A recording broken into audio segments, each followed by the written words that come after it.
Oke brosis, kita akan belajar sudut berelasi. Oke, masih di matematik ya.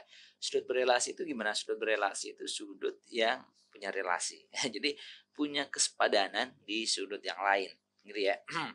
Contohnya gini, kalian kan punya sudut-sudut istimewa tuh, yaitu 0, 30, 45, 60, 60, 90 gitu kan. Nah, nanti kalau seandainya ditanyakan sebuah sudut, sudutnya itu sudutnya misalnya 120, nah itu sama dengan berapa sih? Nah ini ada relasinya nanti. Ini tuh bisa juga dirubah menjadi 180 mengurangi dengan 60. 180 kurangi 60 kan sama aja 120 ya. Jadi relasinya itu ini sama dengan yang 60-nya ini. Gitu ya, ini namanya relasinya. Oke ya. Jadi sepadan maksudnya gitu. Masalah negatif atau positifnya nanti kita lihat tergantung kuadrannya. Oke ya. Itu relasi itu seperti itu proses guys. Oke. Nah, lanjut kita punya misalnya nih di sini tuh 0 derajat nih ya kan. Di situ kita tahu 0 derajat. Nah, di sini berapa? 90 derajat.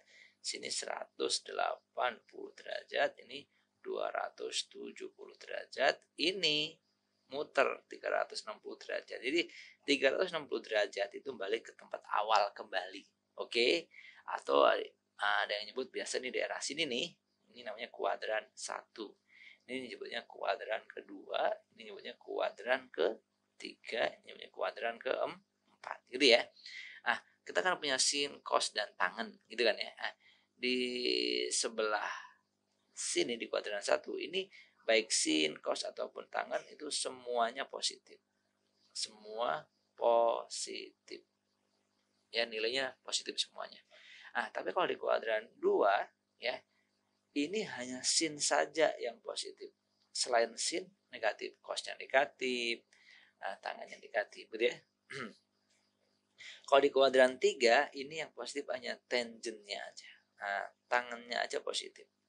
Cosnya negatif, sinnya juga negatif. Nah, yang terakhir berarti ini udah semua positif, ini sin aja, ini tangan aja, berarti sini kira-kira apa? Betul, cos aja nih yang positifnya di sini. Nah, gitu. Oke, brosis. Untuk sudut berelasi itu paling gampang, patokan paling mudahnya kalian gunakan patokan. Nah, ini untuk memudahkan kalian, patokannya itu 180 derajat. Sebenarnya bisa kalian pakai 90 juga bisa. Ya, tapi paling mudah adalah 180 sehingga dia tidak merubah apa ya namanya ya? Nilai trigononya ya, tidak merubah trigononya. Oke, kalau kalian pakai 90 nanti sin itu bisa berubah jadi cos. Kalau 180 enggak. Misalnya gini nih. Kalian punya sin kayak tadi nih. Sin 120. Oke. Ini kalau patokannya dengan 180, kalian tetap sin sininya. Nah, tetap sin. Yaitu 180 dikurangin 60. Nah, gitu. Oke. Sip.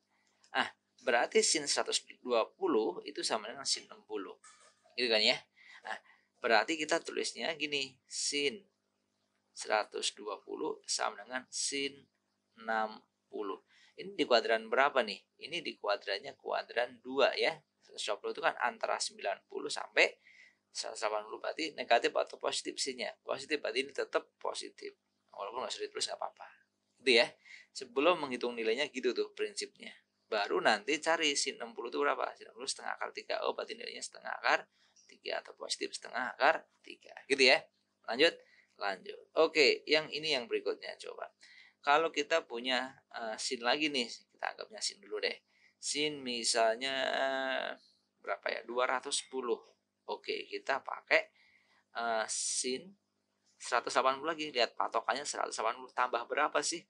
Biar 210 tambah 30. Jadi plus minusnya itu nggak ngaruh ya. Di sini itu nggak ngaruh. Yang dipentingkan hanya selisihnya. Berarti kita ambil sinnya sin 30. Tapi ini di kuadran berapa nih? Ini ada di kuadran ketiga. Ya, antara 180 sampai 270. Ya, ini ada di kuadran ketiga. Di kuadran ketiga itu sinnya negatif atau positif? Negatif, karena yang positifnya tangan. Berarti ini negatif. Nah, fungsinya gitu. Ya. Oke, berarti sin 30 itu setengah, dan negatifnya berarti negatif setengah. Gampang kan? So easy, itu ya, gampang banget. Mau sin mau cos ya nggak ngaruh sebenarnya. Oke. Yang penting tahu bahwa oh ini ada di kuadran 2 berarti positif gitu kan. Oh ini ada di kuadran 3 berarti negatif. Gitu aja. So easy bukan? So easy. Oke. Pokoknya patokannya 180. Dan minus plusnya ini nggak ngaruh dia. Yang dianggap hanya selisihnya aja ya. Oke. Lanjut, lanjut. Kalau kita punya misalnya lagi cos. Cos misalnya berapa ya? Kos 300 berapa ya? 30. Oke ya. Jadi patokannya itu 180 atau 360. Gitu jadi udah semakin besar kita naiknya ke 360. Contohnya ini. Nah, ini kan kalau ke 180 masih kegedean nih. Ini kita cos 180 ditambah berapa ini jadinya ya? 150 kan? Masih kegedean ininya. Makanya kita pakainya 360 ya. Ini pakainya 360 dikurangin 30. Gitu brosis. Oke, ini cosnya di kuadran berapa nih? Kuadran 4. Kuadran 4 itu negatif atau positif? Cosnya positif, ya kan? Berarti ini positif. Positif berapa? Positif angka terakhirnya 30. Jadi minusnya nggak ngaruh yang di sininya, ya. Cos 30 berapa? Setengah akar 3. Oke, sip. Lanjut brosis. Kalau kita punya cos, gitu ya. 300. Berapa nih 300 derajat? Oke, kalian bisa lah, ya. Kalian jawab di komen. Sip, gampang ini. See you, dadah.